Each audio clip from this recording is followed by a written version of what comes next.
자, 오늘 보실 때는요 70페이지 대리 부분에서 대리권 제한 이 부분부터 보도록 하겠습니다. 자, 지금 우리는 민법 총칙 부분을 나가고 계시고요. 민법 총칙이 이렇게요 6개로 구성이 되었다고 말씀을 드렸어요. 자, 먼저 맨 첫째가 권리 변동이 첫 번째, 두 번째가 법률행위, 세 번째가 의사표시. 지금 우리가 나가는 데는 바로 이 부분 대리가 되겠습니다. 다시 대리는 이 대리 부분은 이렇게요. 크게 4개로요. 1절에서 4절로 나누어져 있어요. 바로 첫 번째가 대리제도 이 부분입니다.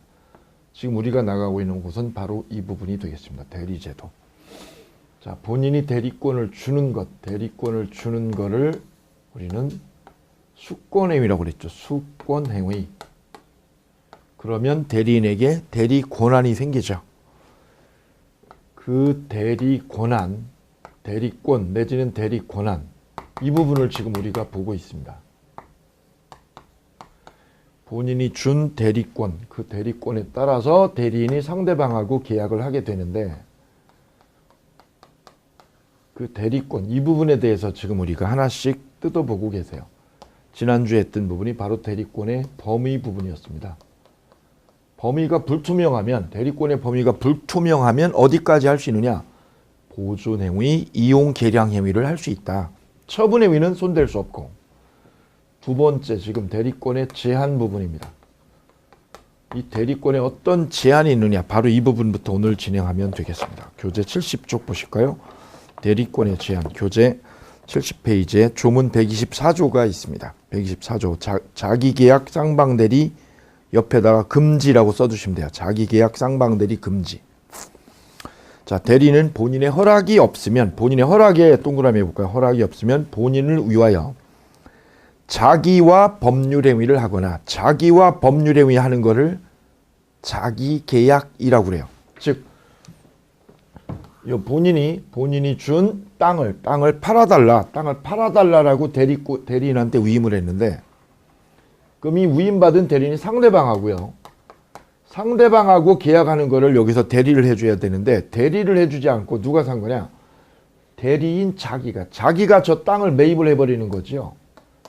저 땅 매입을 자기 스스로 해버리는 거야. 이걸 자기계약.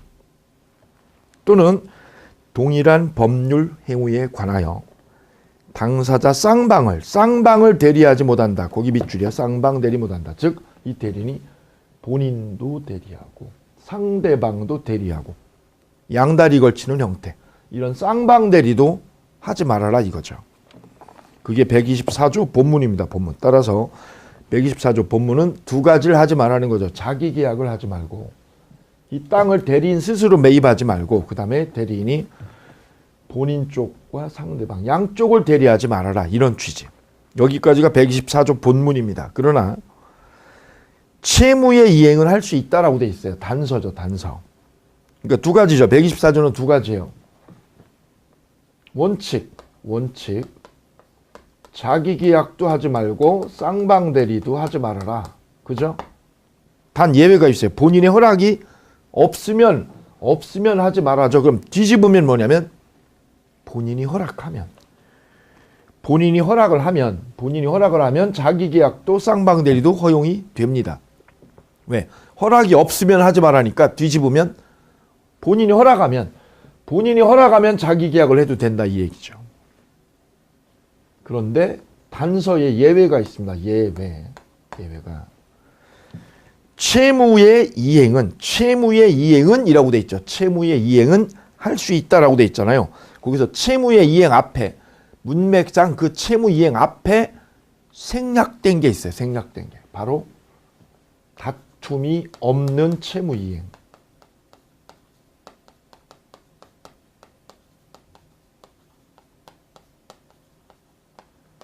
이거는 할 수 있다는 거, 할 수 있다. 자기 계약이나 쌍방 대리를 할 수 있다. 원칙은 안 되는데. 원칙은 자기 계약도 쌍방 대리도 안 되는데 할 수 있다는 거죠. 그래서 이 대리권의 제한에서는 이 부분이 포인트가 되겠습니다. 이렇게 정리를 해내시면 되실 거예요. 이렇게요. 두 줄로 그으셔가지고 노트에다가 이렇게 따로 두 줄을 그으신 다음에 이렇게 정리하시면 되시죠.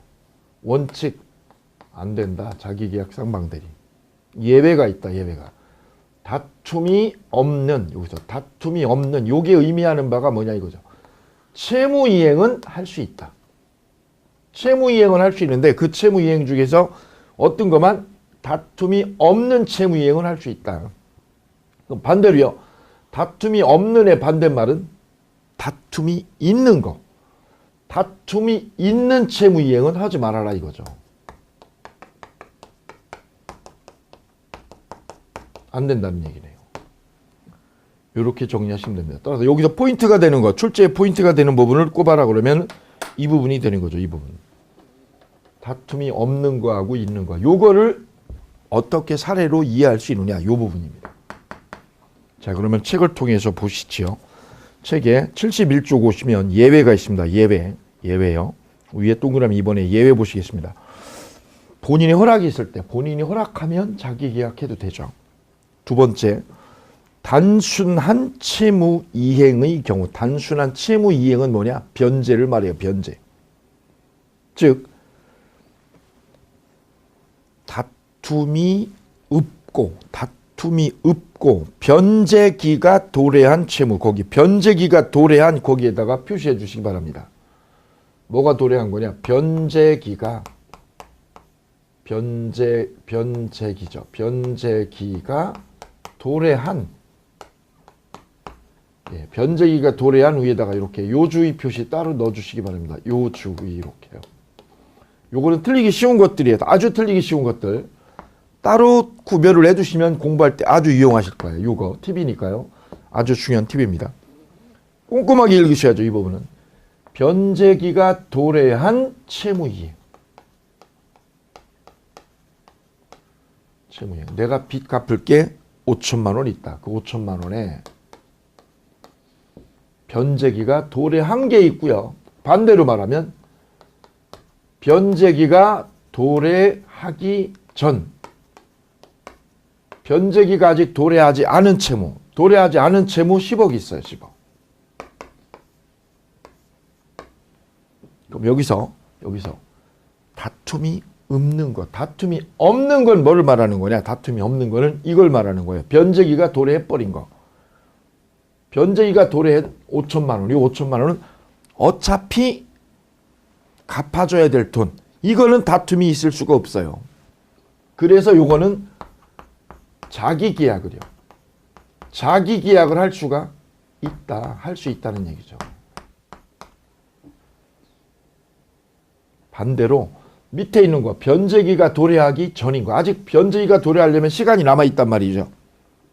이 10억에 대해서 변제기가 아직 꽤 남아있어요. 그거를 변제하는 거. 채무이행이라는 거는 변제하는 거죠. 변제. 변제기가 도래한 채무를 변제하는 거. 이 변제하는 게 채무이행이죠. 이 변제는 변제기가 도래한 거는 어차피 빠져나갈 돈이기 때문에 다툼이 없어요. 다툼이 없으니까 무슨 계약을? 자기 계약을 할 수 있다. 그런데 이거는 변제기가 아직 꽤 남아있단 말이죠. 이거는 본인하고 대리인하고 다툼이 있을 수 있는 거죠. 이거는 자기 계약을 하면 안 된다는 얘기다. 자, 그래서 연결해 봅니다. 변제기가 도래한 채무의 이행은 기존의 법률 관계를 결제하는 것에 불과할 뿐 새로운 이해관계를 창설하는 게 아니죠. 따라서 자기계약 또는 쌍방대리 형태로도 할 수 있다 이거죠. 할 수 있다. 따라서 대리인이 이 본인의 채무에 변제기가 도래한 거, 변제기가 도래한 채무를 누가요? 대리인이 뭐 해버리는 거? 갚아버리는 거.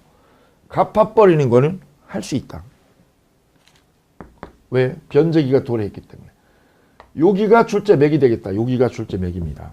여기서 이 부분하고요. 이 부분하고 이 부분이 맥이듯이 여기서는 변제기가 도래한 거하고 도래하기 전인 거. 요걸 구별해 주는 게 포인트. 따라서 변제기가 도래한 빚. 이거는 갚아도 돼.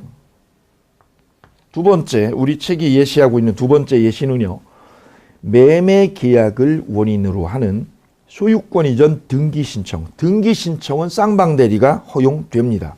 즉 우리가 부동산 매매를 하면 이분의 땅을 병이 매매를 하면 법무사가 와서 이 등기 신청을 양쪽을 대리해서 등기 신청을 하죠.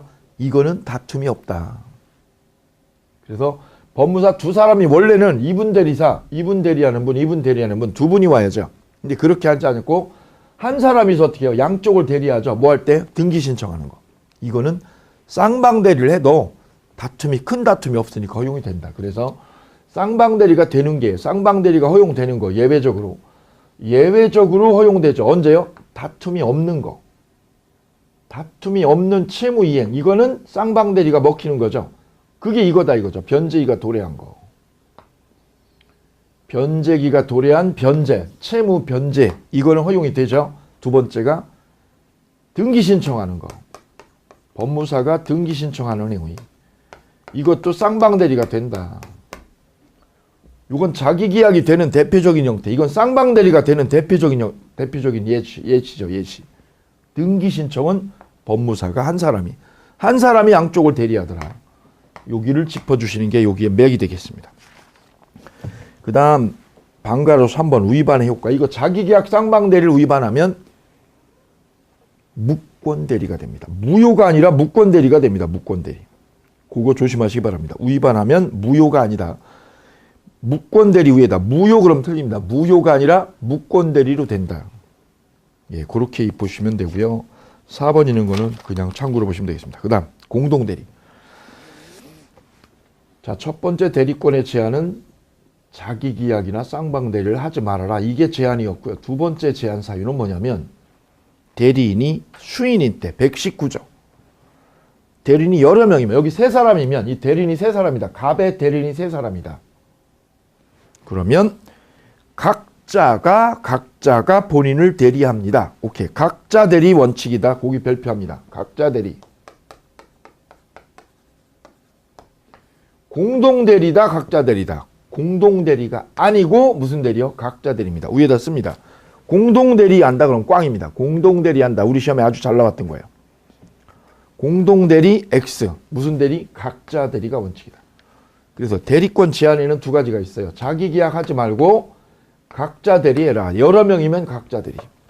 그러나 법률 또는 수권행위에 다른 정한 바가 있는 때는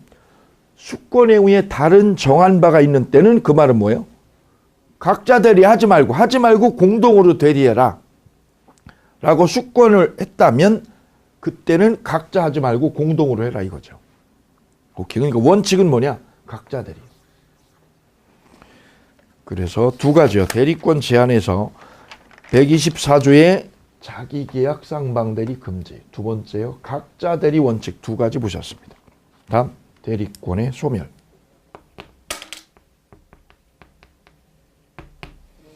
그럼 이 대리권은 언제 없어지느냐? 윤정이가 엄마한테 준 대리권, 이 대리권이 소멸되는 건 언제냐면 두 가지로 나눠질 수가 있겠습니다. 두 가지로요. 첫 번째는 본인 사유요. 본인 사유. 대리권 소멸은 두 개로 나눠보시면 되는데요. 본인 측면하고 대리인 측면 둘로 나눠서 짚어볼 수가 있습니다. 자, 127조 보시면 대리권은 다음 각 호의 하나에 의해서 소멸하게 됩니다. 첫째요. 본인의 사망. 그래서 본인은 사망 하나뿐입니다. 사망 하나뿐. 본인은 사망뿐. 근데 대리인은 사망. 그 다음에 성년후견 계시오. 마지막에 파산. 이 세 가지 사유가 있게 되면 대리권이 소멸하게 돼요.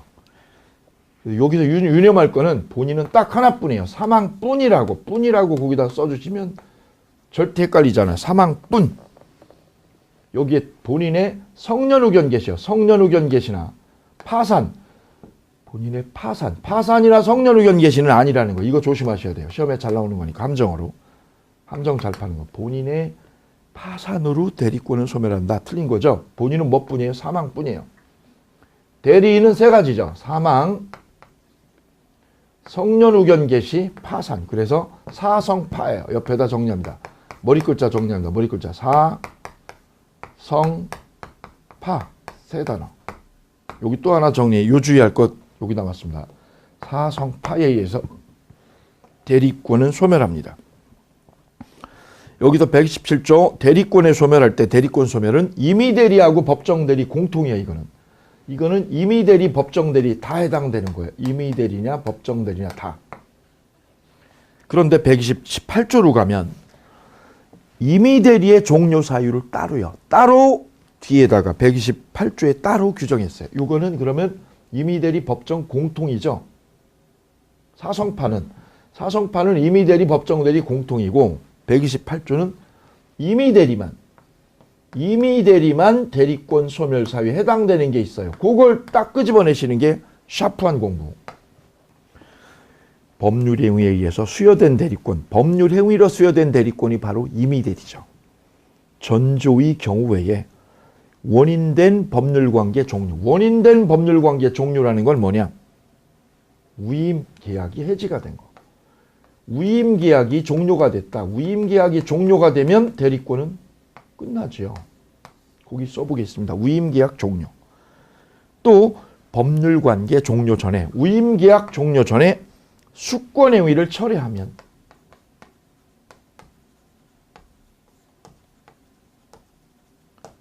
이 임의대리권은 소멸하게 되겠습니다. 따라서 여기서 유념할 부분은 이 부분입니다. 수권행위 철회 이 부분 여기에 별표입니다. 수권행위 철회는 임의대리, 법정대리 공통사유다. 임의대리만 소멸사유다. 임의대리만의 소멸사유다. 이 부분 출제 포인트 이미 기출로 나왔었습니다. 수권행위의 철회는 임의대리, 법정대리 공통소멸사유다. 틀렸죠? 임의대리만의 소멸사유입니다. 그래서 대리권 소멸에 대해서 공통사유하고 임의대리 소멸사유 이렇게 두 개로 나눠서 정리하시면 깔끔하게 마무리되겠습니다. 다음 대리행위. 자, 이제 대리권에 대해서는 우리가 세 개를 살펴보신 거예요. 대리권, 본인이 수권을 하면 대리권이 생기게 돼서 그 대리권에 대해서 우리가 세 가지로 범위 문제, 보존행위하고 이용 계량행위를 하라. 처분행위는 하지 말고. 그 다음 제한 문제, 자기계약 쌍방대리 하지 말고 여러 명이면 각자 대리해라. 소멸 문제, 사성파 문제 세 가지 정리했어요. 이게 대리권의 범위에 관한 논쟁. 그 다음 보셔야 될 때가 대리행위 부분입니다. 대리권을 주면 대리 권한이 생기고 그 대리 권한이 생긴 대리인이 이제 비로소 상대방과 계약을 하게 되죠. 이 계약을 하는 것, 본인을 대신해서 이 대리인이 본인을 대신해서 계약을 체결하죠. 이걸 현명주의라고 그래요. 첫째는 현명주의. 두 번째는 이 계약에 하자가 있었다. 상대방한테 사기를 당해서 계약에 하자가 있다. 결함이 있다. 하자 표준이죠. 하자 표준은 누구를 가지고 하느냐.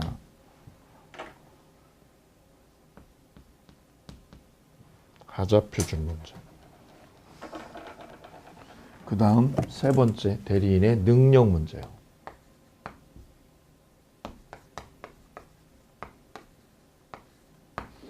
이 세 가지가 이 대리행위에서 중요한 맥이 되겠습니다. 시험은 이쪽에서 거의 매년 나오고 있어요. 매년 이 부분에서. 이쪽 3개, 이쪽 3개, 6개죠. 6개에서 객관식이 이렇게 5개요. 여기가 한 문제짜리가 딱 되는 거죠. 이렇게 해서. 대리권에서 3개, 여기 대리행위 부분. 대리행위 부분에서 3개, 6개가 되겠습니다. 6개 논점에서 객관식 5개. 자, 그 대리행위의 첫 번째, 현명주의 보도록 하죠. 114조 하고요. 현명주의는 114조하고 115조가 있습니다. 114조 그리고 115조. 먼저 114조. 대리인이 그 권한 내에서 본인을 위한 것임을 표시하는 의사표시. 본인을 위한 것 표시했어요. 거기에 밑줄 그어볼까요? 본인을 위한 걸 표시했다. 누가? 대리인이. 이 엄마가, 윤정이 엄마가 상대방하고 땅 계약을 하면서 누구를 위한 거라고? 윤정이를 위한 거라고 표시하는 거. 이걸 현명이라고 한다. 현명. 본인을 위한 것 표시. 거기에 땡땡 해볼까요? 땡땡. 그게 바로 현명이다. 그럼 직접 그건 누구한테 효력이 생기느냐? 본인한테. 이 윤정이한테 효력이 생깁니다. 계약은 엄마가 하고 효력은 누구한테요? 본인에게. 두 번째, 전항의 규정은 대리인에 대한 제3자의 의사표시에 준용한다. 대리인에 대한 제3자 의사표시. 그건 뭐냐면 수동대리요. 수동대리에도 준용한다. 거기 땡땡 해볼까요? 대리인에 대한 제3자의 의사표시. 그러면 누가 한 거냐? 이거는 대리는 두 가지가 있어요. 능동대리요. 윤정이 엄마가 상대방한테 표시를 해요. 뭐라고? 내가 윤정이 대리라고. 그건 능동대리. 거꾸로요. 상대방이 하면. 상대방이 윤정이 엄마한테 하는 거죠. 상대방이 윤정이 엄마한테. 그러면 그거는 이 엄마는 수동대리. 그러면 현명은 능동대리든 수동대리든 다 현명을 해야 되는 거예요. 그럼 거기다 유념할 부분이 뭐냐면 그 끝에요. 이 안 끝에다가 능동대리는 엄마가 상대방한테 대리라고 표시하는 거예요. 내가 윤정이를 대신해서 땅 팔러 왔어. 라고 누가요? 이쪽에서 하는 거죠. 이쪽에서 하면 능동대리. 거꾸로 상대방이 윤정이 엄마를 향해서 뭐라고 하냐면 당신이 윤정이 대리하러 온 거 맞지? 상대방이 현명을 하는 거죠. 그러면 이 엄마는 수동대리. 이렇게 나눠집니다. 그럼 능동대리는 대리라는 표현을 누가 해주느냐? 이쪽에서 대리인이 하는 거죠. 대리인 쪽에서 대리라고 표시해주면 능동대리. 상대방 쪽에서 대리라고 표시해주면 여기는 수동대리. 이렇게 구별 지으면 되겠습니다. 자, 그 다음에 현명의 방식이 이제 책에 나와 있죠. 밑에 현명의 방식 2번에 불유식입니다. 내가 이 엄마가 윤정이의 대리인으로 땅 팔러 왔다. 이 방식은 불유식이라는 거. 불유식의 동그라미요. 보통은 갑의 대리인을 이렇게 표시해 주죠. 이게 보통의 방식입니다. 근데 방식이 필요 없어요. 근데 중요한 거는 뒷부분에 있는 서명대리가 되겠습니다. 서명대리 74페이지 맨 위에 서명대리. 거기 동그라미 하시겠습니다. 동그라미. 제가 강의를 하면서 이렇게 별 3개짜리 표시하는 거 있고요. 요거는 거의 매년 나온다는 거죠. 매년 출제되는 거. 그 다음에 별 하나짜리요. 별 하나짜리는 3년에서 5년에 한 번 나오는 거. 3년에서 4년, 3, 4년에 한 번 나오는 것. 그 다음에 동그라미 하는 거는 5년 이상. 5년 이상 기다려야 5년에 한 번 정도 출제되는 정도, 이런 정도가 동그라미 하나요. 요 정도 난이도, 요 정도로 출제 빈도가 된다는 거죠. 그리고 각 별 2개 넣는 게 있어요. 별 2개. 요거는 경년제로요. 경년제로 나오는 주제들입니다. 매년 나오지 않고. 이거하고 구별이 딱 되죠. 이건 매년 나온다, 거의. 이건 95% 나온다고 보고, 요거는 한 번 건너뛴다. 요거는 3, 4년에 한 번 나온다, 이렇게. 요거는 5년 넘고. 또 하나 보셔야 될 게 이거죠. 틀리기 쉬운 거예요. 아주 틀리기 쉬운 거는 이걸 요주의로 이렇게. 내면 거의 함정에 걸려드는 거. 이렇게 구별을 하면서 나가시면 책이 일관성 있게 정리가 딱 되실 거예요. 자, 이 부분 서명대리는 동그라미 정도로 이렇게. 동그라미 정도로 하고 가겠습니다. 자, 대리인이 반드시 대리인 자격을 표시해야 되는 건 아니고 직접 본인 명의로도 할 수 있습니다. 본인 명의로. 이걸 뭐라고 하냐면 서명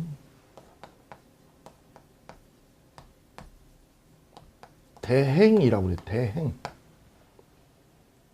자, 윤정이 엄마가 이 땅 계약을 할 때는 이렇게 하게 될 거예요. 땅 계약을 한다 그러면 본인 갑 윤정이, 그죠? 윤정이 장윤정. 그 다음에 대리인 을 엄마 윤정이 엄마 누구누구 이렇게 하면 이게 현명이 된 거죠. 현명이 누구를 갑을 대리한다라고 계약서에 드러난 거잖아요. 이게 보통의 현명의 방식입니다. 보통의 방식.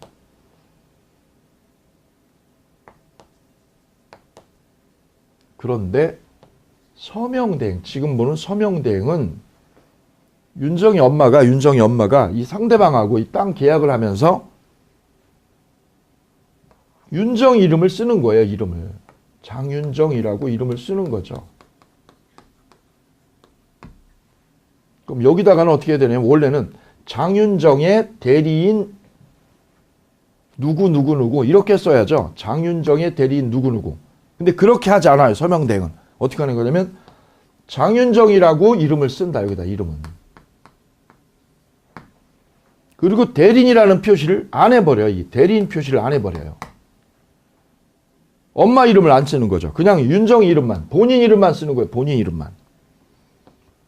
장윤정 이름 그랬으니까 누구 이름만? 본인의 이름만. 본인의 이름만 써버려요. 본인의 이름만. 그리고 여기다는 어떻게 하냐면 도장을 윤정이의 도장만 여기다 본인의 도장만 찍고 가는 거예요. 도장을 찍으러. 그럼 윤정이 엄마는 이 을이라는 분은 대리를 하러 온 거예요. 대리를 하러. 그런데 대리인이라고 이름을 안 썼다는 거죠. 여기서. 대리인이라는 이름을 표시를 안 해주고도 할 수 있다는 거예요. 어떻게 해요? 본인의 이름 쓰고 본인 도장 찍으면 돼요. 그럼 이것도 대리한 거다 안 한 거다. 대리로 유효다 이거죠. 유효다. 그럼 이 을은 뭐하러 왔느냐? 도장 대신 찍으러 왔죠. 윤정이 도장 대신 찍으러 왔죠. 이름하야 그래서 서명을 뭐하러? 대행해 주러 왔다 그래서 서명대행, 서명대리 이런 이름을 붙이게 되었습니다. 이것도 대리다 아니다. 대리로 유효다. 그래서 이 서명대행 조심하시기 바랍니다. 이것도 대리로 취급한다. 우리 학자들은. 그래서 114조는 현명을 하면 이 엄마가 갑을 대리한다는 것을 어떤 식으로도 현명을 하면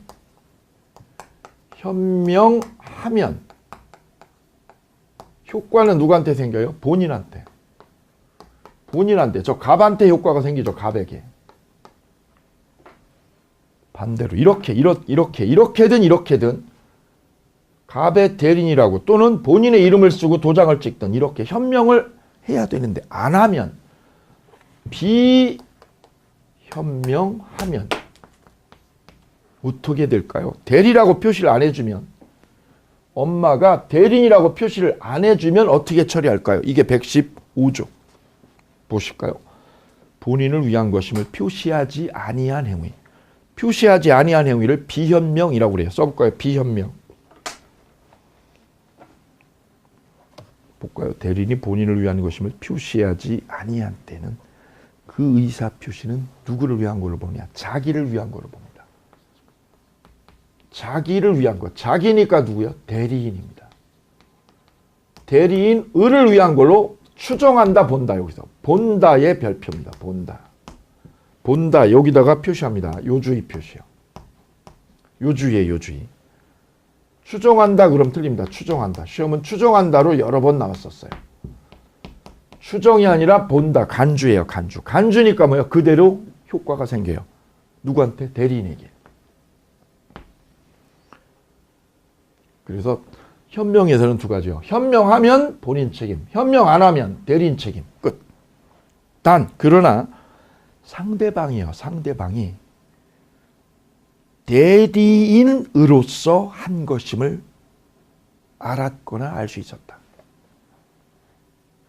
여기 볼까요? 비현명했다라는 거는 대리인 을의 이름을 쓴 거죠. 을의 이름으로 계약을 했어요. 그럼 책임 누가 져? 을이 지죠. 을이 져야 되는데 을의 이름을 썼지만 상대방이 이게 뭐였다는 거? 을이 아니라 누구요? 갑을 위한 걸 알았다. 어떻게? 이름은 을의 이름을 썼지만 그러니까 여기서 둘로 나눠지는 거예요. 을의 이름 쓰면 책임 누가 져요? 을이 지죠. 대리인이 책임지는 거예요. 대리인이. 왜? 지 이름으로 하면 지가 책임지는 거죠. 당연한 거죠. 그런데 을의 이름을 썼지만 어떻게 해요? 상대방 쪽에서 알았다. 누구를 위한 거? 갑을 위한 것. 윤정이를 위한 걸 알 수 있었다. 어떻게? 위임장을 제시하면. 이름은 을이라고 썼지만 위임장, 본인의 윤정이의 위임장을 상대방한테 보여줬다. 위임장을 제시했다면 상대방은 누구를 위한 것? 을이 아니라 이름은 을이라고 되어 있지만 이건 을을 위한 게 아니라 이 위임장엔 누가 돼 있어요? 장윤정이가 드러나 있죠. 갑을 위한 거, 갑을 위한 게 제시가 된 거죠. 표시가 된 거죠. 그러면 이건 누구를 위한 것? 갑이 책임진다. 갑. 대리한 걸로. 그래서 여기 현명하지 않으면 을의 이름을 쓰면 대리인의 이름을 쓰면 원래는 누가 책임지느냐? 을이 책임집니다. 대리인 책임. 근데 예외가 있다. 그게 뭐냐? 여기서 위임장을 제시했을 때 여기다 땡땡 하면 됩니다. 위임장을 제시하면 현명한 거예요. 본인을 위해서 거래를 한 거라고요. 자, 그 부분이 중요한 맥락이기 때문에 판례가 하나 있어요. 밑에 보시면 원칙이 있고 그 다음에 이번에 예외 있죠. 그 예외 밑에 판례 있습니다. 그 판례에다가 별표 하나 합니다. 별표 하나. 판례에 별표 하나. 그 포인트를 볼까요? 매매 위임장을 제시하고 매매 계약을 체결하는 경우 누구 이름으로요? 대리인 이름으로. 이름은 대리인 이름이에요. 그럼 책임을 대리인이 져야 될 것인데 여기서 포인트는 이거죠. 위임장을 제시했다. 이게 여기다가 포인트입니다. 여기다 땡땡 넣어주시면 돼요. 땡땡. 그럼 책임을 누가 져요? 을이 아니라 본인이 진다.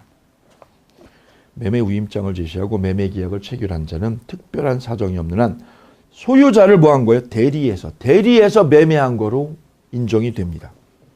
따라서 매매 계약서에 대리관계 표시 없이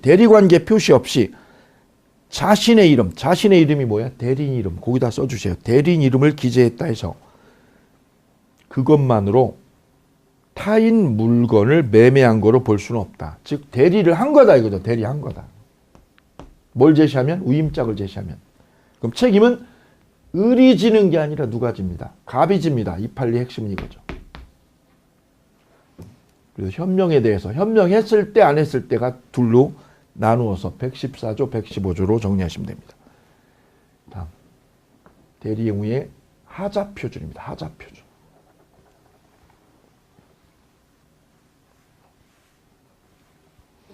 이쪽에 현명을 정리하면 이렇게 정리하면 되시겠죠.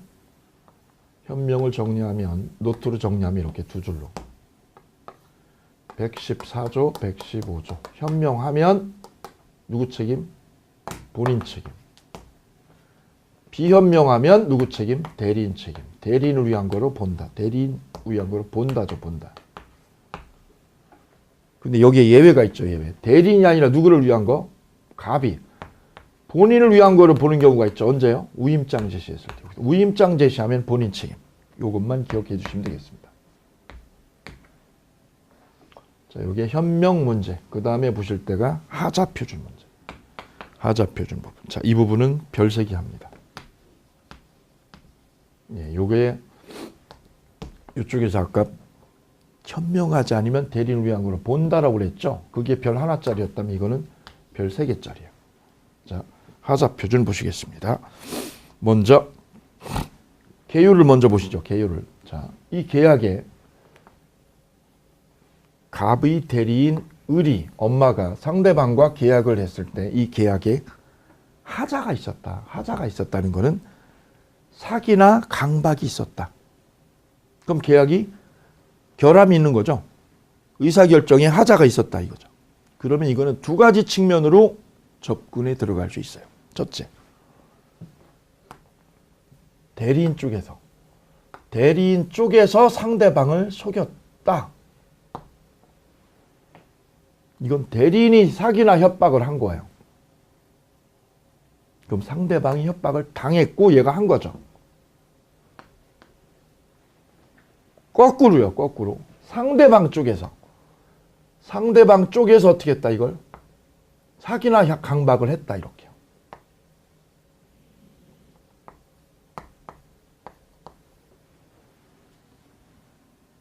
상대방이 대리인을 사기 강박을 했다. 두 가지로 나눠볼 수가 있어요. 자, 여기가 중요한 맥락이에요.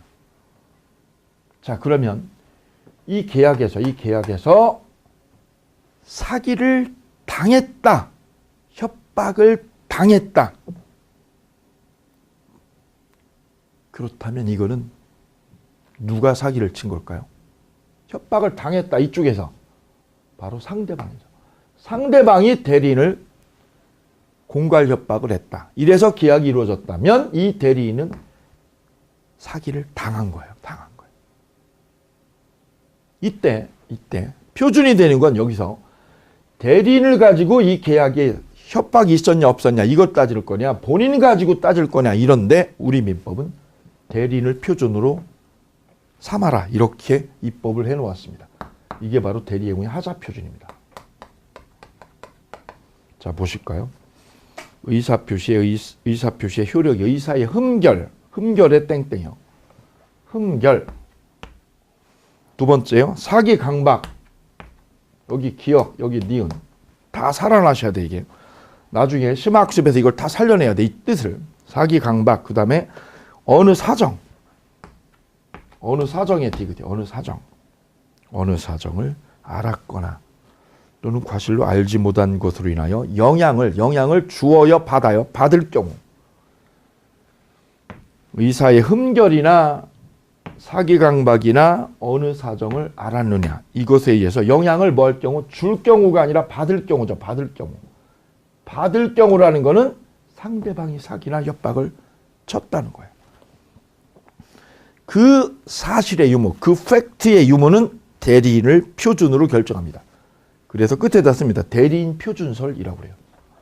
하자 표준은 누가 표준? 대리인 표준.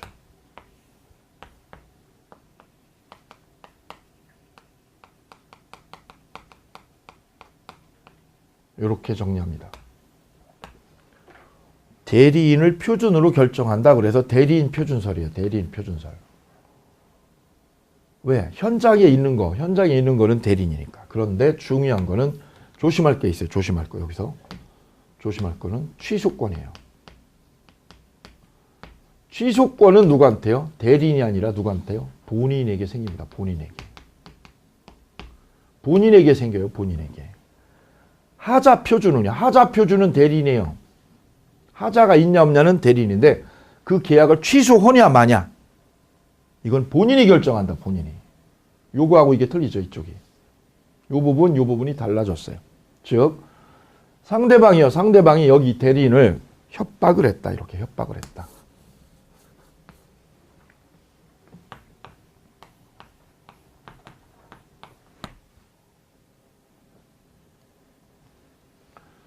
상대방 쪽에서 누구를요? 이 대리인을 협박을 했을 때 뭐 요즘 떠들썩한 순실이 얘기를 해볼까요? 순실이가 이 기업 회장님을 대신해서 비서실장을 보냈더니 비서실장을 상대방이요. 순실이가 공갈 협박을 했다. 이렇게. 협박을 했다. 협박.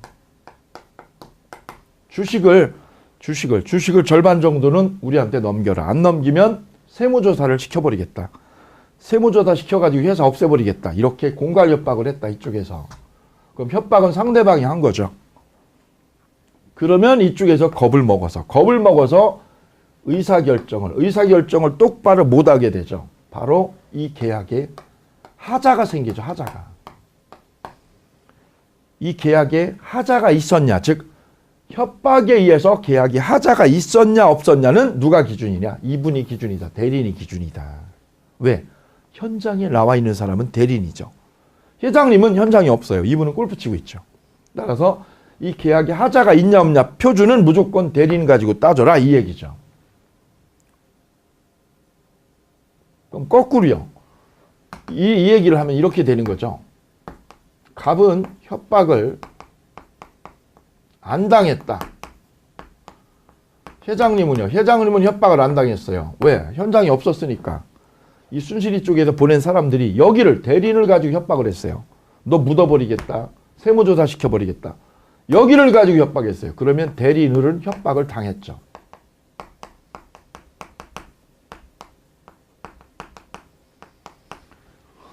대리인은 당했고 본인은 협박을 안 당했죠. 이때 협박이 있었냐 없었냐 그 사실은 누구 가지고요? 대리인 가지고 판정해라. 대리인 가지고. 따라서 본인이 협박을 안 당했어도 누가요? 대리인이 협박을 당했으니까 이 계약은 협박 당한 거예요. 누가? 대리인이. 바로 이게 대리인 표준이에요. 대리인 표준. 따라서 협박이 있었다 없었다? 있었다. 이 계약은. 상대방 쪽에도 협박이 있었다. 왜? 얘가 협박 당해서 계약을 했으니까. 그래서 주식을 회사 주식 절반을 넘긴다고 도장을 찍고 왔다. 협박 당해서 계약한 거죠. 이거를 이름하여 대리인 표준설이라고 합니다. 대리인 표준설. 대리인 표준으로 협박이 있었냐 없었냐, 사기가 있었냐 없었냐를 따져라. 단 취소는 누가 한다? 취소는 대리인이 할 수 없다 이거죠. 그 취소는 본인만이 할 수 있다. 본인이. 이게 116조가 되겠습니다. 이렇게요. 그 다음에 우측에 오시면 75페이지 보시면 일반적인 경우하고 쌍괄호 2번에 특정한 법률행위를 위임한 경우 둘로 나눠지거든요. 일반적인 경우는 누구 기준이야? 대리인 표준이에요. 근데 밑에 쌍괄호 2번에 큰 2번 보면 특정한 법률행위를 위임했죠. 이때는 누구냐? 본인 표준이에요. 이게 예외예요. 언제냐면 본인이 지시한 때. 본인이 지시한 때는 얘가 지시를 했다 이거죠. 얘한테. 그때는 대리인이 아니라 본인 표준이에요. 본인. 그때만 본인이다. 본인 표준. 그러니까 표준점이 둘로 되는 거죠. 원칙은 대리인인데 본인이 지시 내린 때. 여기서 찍어야 될 때, 점 찍어야 될 때는 여기죠. 본인이 지시를 내려서 위임을 했을 때는 본인이 표준으로 바뀐다. 대리인에서 본인으로. 왜? 얘가 시키는 대로 얘가 하거든. 지시 내릴 때는. 그때는 대리인이 아니라 누구야? 본인 가지고 표준을 삼아라. 이런 취지. 자, 그래서 먼저 쌍괄호 1번 일반적인 경우부터 보도록 합니다. 판례 보면 반사회적 이중매매에서 적극가담의 판단 기준이 나와 있고요. 두 번째는 불공정한 법률행위에서 궁박, 경솔, 무경험 판단 기준 두 가지를 물어보고 있어요. 자, 어쨌거나 우리는 대리행위에 하자가 있냐 없냐는 누구 기준이냐? 대리인 기준이라고 그랬어요. 그러면 그 중에 예를 하나 들어보면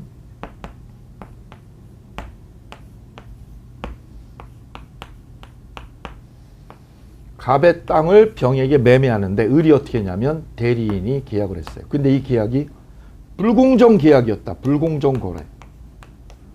불공정한 거래 민법 104조에 의해서 무효로 되려면 급부하고 반대급부가 불균형해야죠. 급부 준 땅, 얘가 준 돈, 이게 어떻게 해야 돼요? 터무니없이 불균형해야죠. 그리고 주관적인 요건이 있어야죠. 주관적 요건. 궁박, 경솔, 무경험. 이 세 가지 중에 한 가지가 껴있어야 무효가 되죠. 준 땅과 이 돈이 터무니없이 불균형하다. 터무니없이 불균형하다. 이 땅값에 3분의 1도 안 되는 땅값으로 땅을 샀다. 불균형하죠. 그리고 경솔했거나 무경험했다. 근데 본인이 계약을 안 하고 대리인한테 위임을 했어요. 이렇게 위임을 했어요. 그럼 이게 경솔했는지 무경험이었는지는 누가 기준이냐? 대리인이 기준이다. 얘가 기준이다. 본인이 기준이 아니라. 그래서 우리는 불공정한 법률행위를 공부할 때 경솔, 무경험 여부는 누구 기준이다? 대리인 기준이다. 이렇게 정리를 했어요. 여기다가 대리인. 그래서 경무대 사건으로 외우십시오라고 제가 말씀을 드렸어요. 이렇게. 경솔, 무경험은 대리인. 그럼 궁박은 본인. 궁박 여부는 본인이다. 이걸 놓치시면 안 됩니다. 그래서 이렇게요. 여기 별표 이렇게 해두십니다. 이 부분도 시험에 많이 나왔었어요. 그 반사회적 이중매매 이 부분은 심화학습에서 따로 보도록 하죠. 심화학습에서. 그 다음에 쌍괄호 이번에 특정한 법률행위를 위임했을 때에 거기에서는 포인트가 뭐냐? 본인이 지시한 때요. 본인이 지시를 내릴 때 거기다가 이렇게 따옴표 찍어주면 됩니다. 땡땡 찍어주면 됩니다. 본인이 지시한 때는 대리인이 아니라 본인으로 표준이 바뀌어버린다는 거. 이게 대리행위에서 중요한 논점의 두 번째 하자표준의 논의. 하자표준에 관한 논의. 원칙은 대리인이고 취소는 대리인이 할 수 없어. 네가 못해. 왜? 네가 계약을 한 게 아니라 얘가 계약을 한 거니까. 얘가 책임지는 거니까 얘가 본인 쪽에서만 취소 여부를 결정할 수 있지 대리인이 취소할 수 없다. 대리인이 그럼 취소하려면 어떻게 해야 돼요? 본인한테 회장님한테 수권을 따로 얻어야죠. 회장님이 취소하라고 수권을 하면 그러면 얘가 취소할 수 있는 거지. 그러지 않는 한 이 대리는 이 회장님 대신 취소를 못한다. 취소하려면 여기서 수권을 받아야 되는 거죠. 이게 취소권이 없어요. 자, 이게 하자표준 문제. 그 다음 세 번째가 대리인의 능력 문제가 되겠습니다. 능력 75페이지.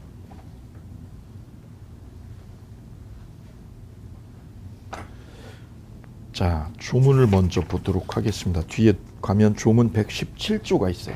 대리인은 행위 능력자임을 요하지 않는다. 이렇게 117조가 선언하고 있어요.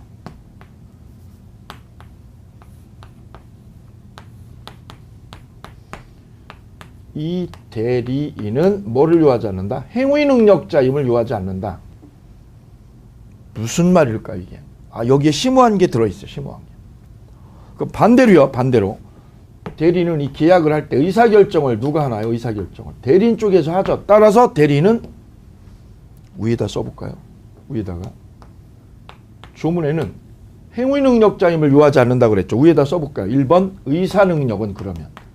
그럼 이 대리인 의사능력은 갖춰야 됩니까? 안 갖춰도 됩니까? 갖춰야죠. 의사능력을 갖춰야 계약서를 쓰죠. 그래서 의사능력은 필요하다. 의사능력자임을 필요로 합니다. 두 번째요. 의사능력은 왜 필요해요? 자기가 계약을 해야 되니까. 의사결정을 하니까. 반대로 사자는요.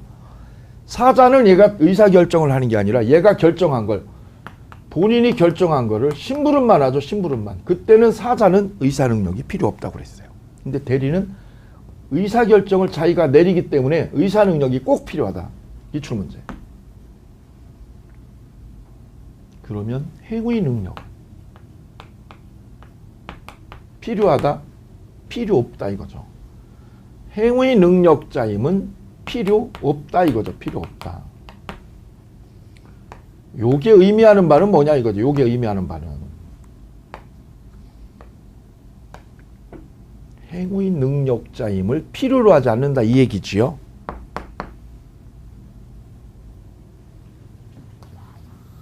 여기 볼까요? 갑이.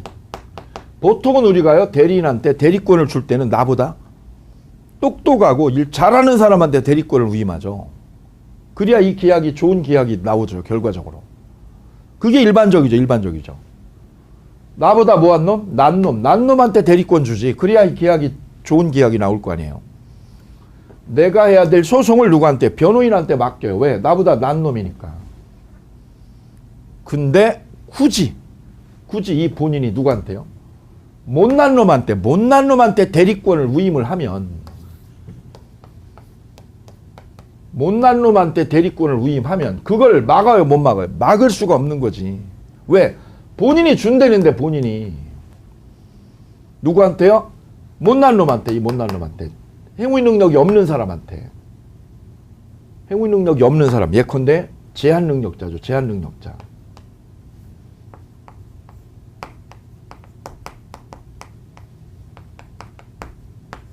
미성년자나 성년 후견이 개시된 사람, 한정 후견이 개시된 사람, 그 제한 능력자 있죠. 제한 능력자. 그 제한 능력자에게 어떻게 하면 본인이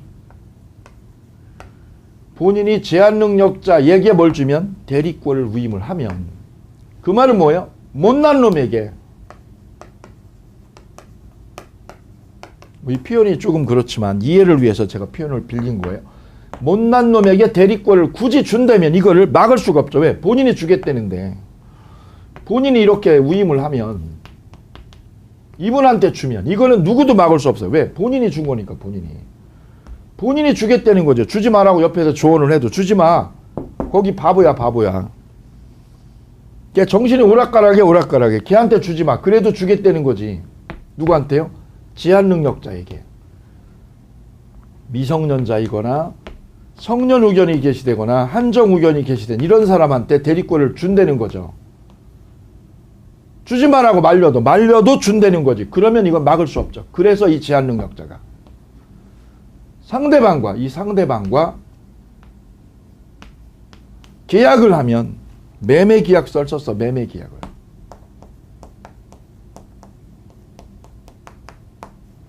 이걸 뭐라고 그래? 대리 행위를 했어요. 대리 행위를. 누가요? 제한 능력자가. 본인이 제한 능력자에게 대리권을 줘서 이 못난 놈이 대리권을 위임받았어요. 본인 대리권 위임을 받았죠. 이 못난 놈이 상대방과 계약을 하면.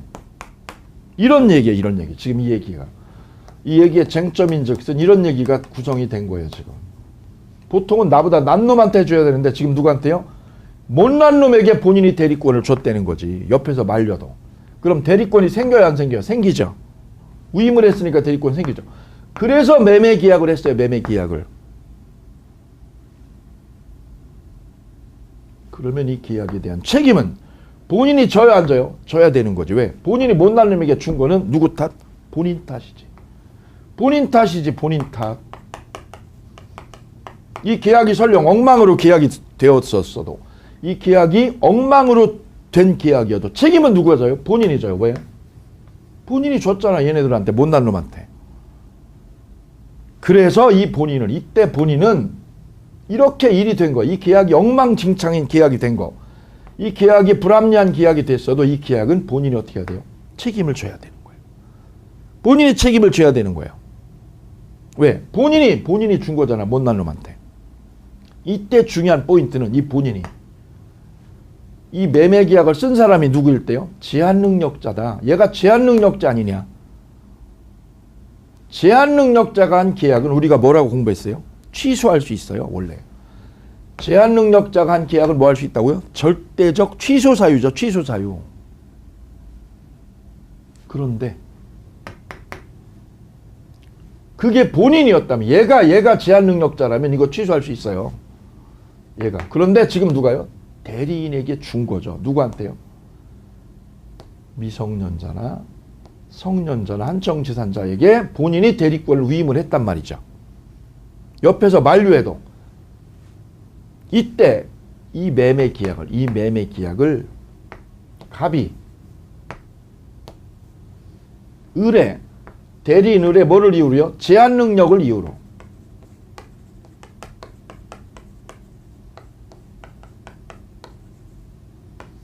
을이 계약할 때 뭐였다? 제한 능력자였다. 그러니 이 계약 뭐 하겠다고 이거? 취소하겠다고. 취소를 시킬 수가 있느냐 이거죠. 취소를 시킬 수가 있느냐. 할 수 없습니다.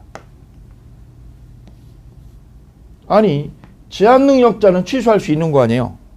안 됩니다. 왜? 본인이 이걸 위임을 한 거잖아요. 못난 놈한테. 이거는 본인 탓이지. 본인이 준 거예요. 스스로. 그래서 이거는 취소를 할 수 없습니다. 누가요? 본인 갑이. 1번. 본인이 취소할 수 없습니다. 왜? 본인이 위임했잖아. 본인이.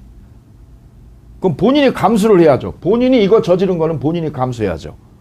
왜? 본인이 위임한 거 아니겠어요? 그럼 두 번째. 상대방은 그럼 상대방은 이 계약을 취소할 수 있을까요? 상대방 병은 의뢰 뭐를 이유로? 제한 능력을 이유로 이 매매 계약서 쓴 거 이거를. 이 계약을 취소할 수 있을까요? 없습니다. 상대방도 이 계약 취소 못합니다. 왜요?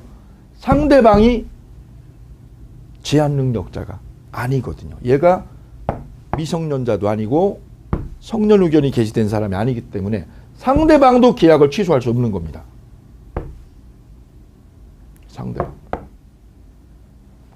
그럼 세 번째요. 이 제한 능력자 을은 자기가 제한 능력을 이유로 나가 제한 능력자야. 그러니까 이거 취소할 수 있는 거죠? 없습니다. 아니 을은 왜 취소 못할까? 왜? 을은 대리인이죠. 대리인은 취소권이 없어요. 그래서 이 계약 본인이 누구한테 맡긴 게야? 못난 놈. 제한 능력자한테 일 위임해서 얘가 계약한 거, 일 저지르는 거. 이거는 본인도 여기서 갑이 본인이죠. 본인도 뭐 할 수 없어요. 취소할 수 없어요. 우리 시험 탄골. 본인은 취소할 수 있다. 너 없다. 왜? 본인은 감수를 해야 되는 거예요. 왜? 자기가 이런 사람한테 위임한 걸 누구 탓할 거야? 누구를? 자기를 탓해야지 이걸 누구 탓하겠어요. 그래서 이 계약은 취소할 수 없습니다. 본인. 반대로 누구 쪽에서도 상대방 쪽에서도 취소를 할 수 없습니다. 왜요? 얘가 제한 능력자가 아니잖아요. 자기가 제한 능력자가 아닌 이상 이 계약 못 건드려요. 대리인 을을 왜 취소 못하는 거예요? 취소권이 없어요. 얘는 취소권이. 그래서 이 계약 본인이 누구한테요? 제한능력자. 이 제한능력자에게 어떤 일을 위임했다. 그러면 이 계약은 건들 수가 없는 거예요. 그거는 순전히 본인 잘못이에요. 본인 잘못. 자, 이렇게 이해하시면 되겠습니다. 이 부분이 이 대리인은 뭐를 요하지 않는다? 행위능력자임을 요하지 않는다는 말은 이거예요. 제한능력자에게 일을 맡기면 대리를 할 수 있는 거예요. 대리할 수 있다는 거예요. 이것처럼.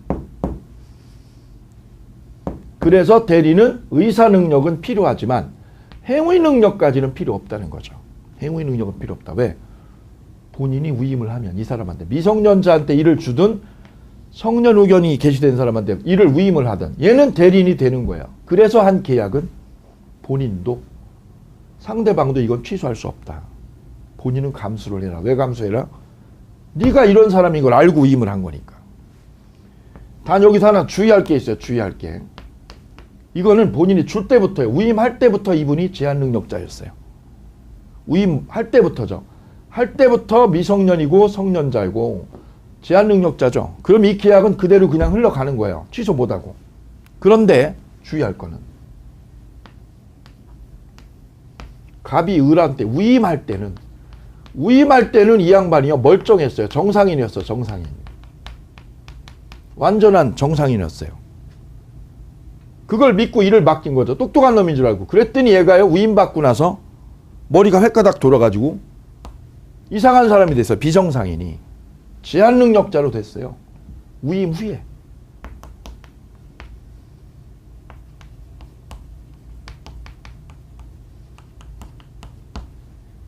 그럼 저쪽하고 다른 거죠. 이거는 줄 때부터 대리권을 위임할 때부터 비정상적인 사람이었어요.